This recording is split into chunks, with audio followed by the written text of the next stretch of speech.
Hello everyone, this is Sujit from Team Boards. Welcome to another videos tutorial. Uh, Today we are going to talk about a feature called custom variables within our app automated release notes for Jira.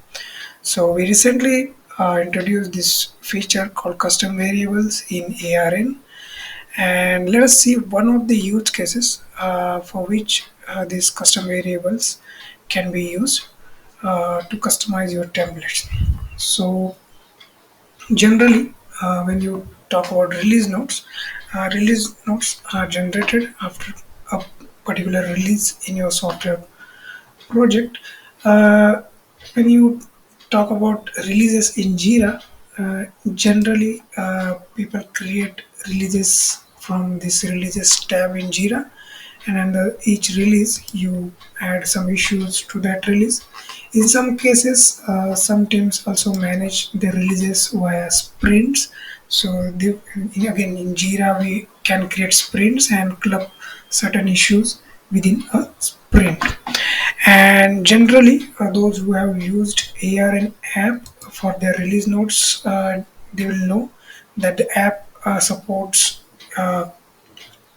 you to generate release notes for a particular release in Jira or a sprint in Jira. But many a times we are asked about a situation by many teams who not necessarily use this releases or sprint feature within Jira. So they do not create releases in Jira, or they do not create sprints in Jira, but still they do releases on regular basis. In most of these cases, many times what they do is they work on a particular Jira issue, and as and when work on that particular Jira issue is complete, they deploy those changes to uh, their product and mark that particular Jira issue as resolved or done, whatever the terminal status that is there in their Jira project. So this is how they, on continuous basis, work on an individual issue and mark that issue as resolved whenever the change related to that particular Jira issue is deployed. Now, how release notes are being managed for such releases? Generally, what we have seen through various customer queries is that these people generally create release notes for a particular date range. So what they do is they club together issues which have been resolved uh, uh, within a particular date range.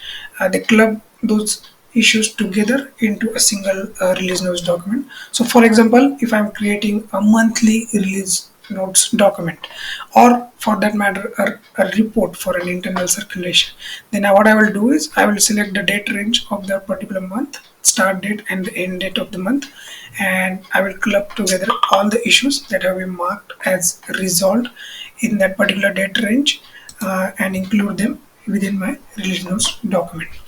Now, if you notice on your screen right now, there are 15 issues in my Jira project. I have deliberately surfaced this resolved field in this table, and if you notice, the date of resolution for each issue is different, and they are spread between like 3rd of April to 10th of May. So that's the range of total 15 issues. Let's say I want to filter out a particular set of issues which are resolved between a specific date range. So what I will do is I will just modify this JQL and add an additional clause against this resolve field. So if you notice, I have added two dates for this resolve field. One is the start date and another one is the end date of the desired date range that I want. So let's say I want issues that have been marked as release in the month of April. So what I will do is I will mark the start date as 1st of April and end date as last date of April, that is 30th of April. And then when I search the list again, I'm getting a filtered out list of 10 issues. If you notice, the resolution date of these issues are between the 1st April to 30th April. So this is how the club issues between a particular date range and include them within their release notes. Now, if I have to do this within ARN templates, I will have to use a similar JQL. But the problem here is, as you notice, uh, this JQL contains hard-coded dates, and if I use such a JQL within the ARN templates, then every time I run my template, I will have to manually edit this date range and then run that template. So if I have to do changes to the template manually before every run, then that actually defeats the purpose of automation. And that is where the custom variables can help you. So let us see how it can be set up using custom variable within the ARN templates. So in ARN, you will notice a new tab called custom variables that has been introduced. And if you see here, I have already created two custom variables. Both these variables are of type date picker, because in this case we are specifically dealing with a field which is of date picker type. So I have created two date variables, one for the start date of the date range that I want and another one for the end date of the date range. If you notice, I have also added one default value against both these custom variables. As we move along, I will explain you how this default value is used. Now here there is a one template that I have already created. It's an email type of a template, and if you have already noticed, I have included those custom variables in the main body of the template. So if you notice, in this email subject, I am saying release highlights for this date to this date. So I'm mentioning the date range here in the email subject here. Then also within the template body, I have included those date variables, and most importantly, I have used those date variables within the JQL of my JQL sections. So this is the first JQL section, and this is the template, and this is the JQL of this particular JQL section. So if you notice, this is a similar JQL what we just saw.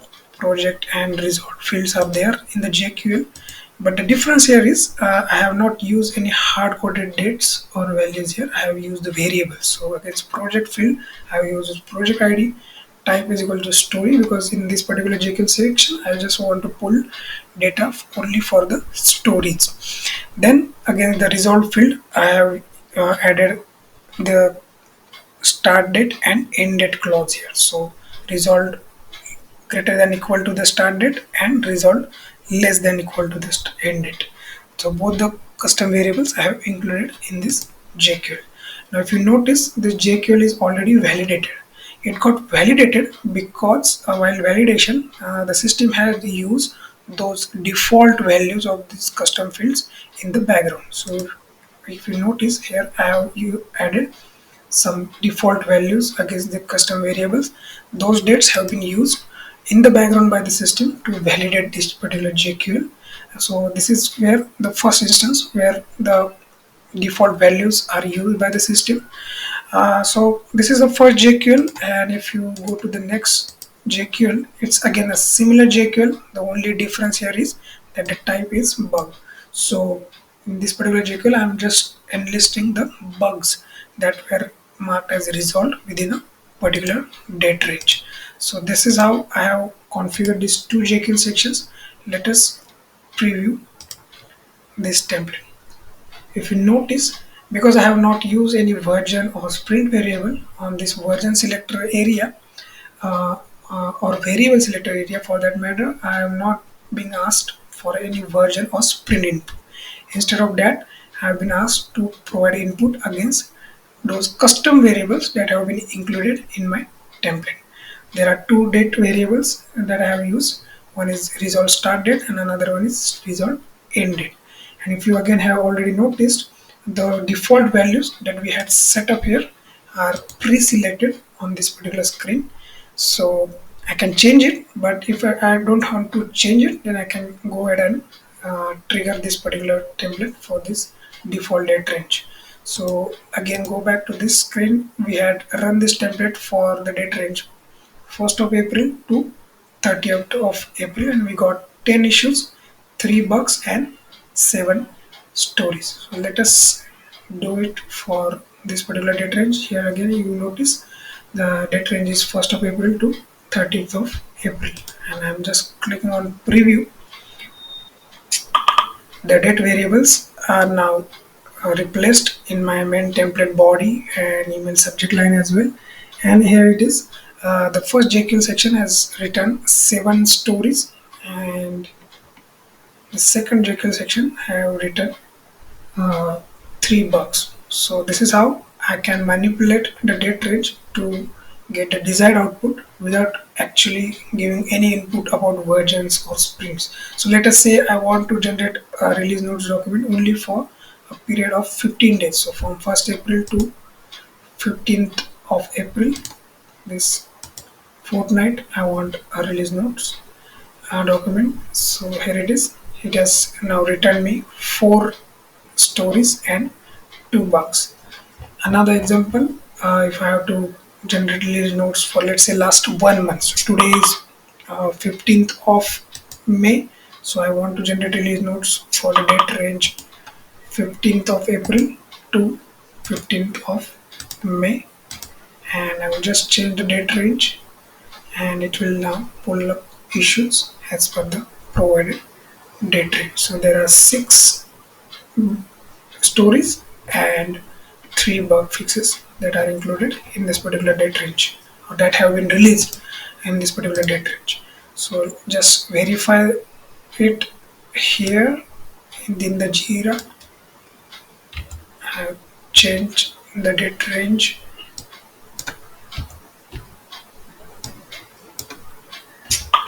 and as you can see, there are 9 issues, 3 bug fixes, and 6 stories. Same have been pulled up into your template. So this is how dynamically you can manage your release notes or reports, even if you are not using any versions or sprints within Jira, just by manipulating that date range within your JQLs using these custom variables. There are many other use cases. There are a few more types of custom variables that can be created. We have already published another video on custom variables where we had addressed a use case where you can generate release notes for a particular customer. So how to do that? Do look at that another video on this custom variables feature where another use case has been discussed. So this is all about this particular use case where you can generate release notes for specific date range without necessarily including any versions or sprints in your templates. That's it for this video, guys. See you in the next video. Thank you.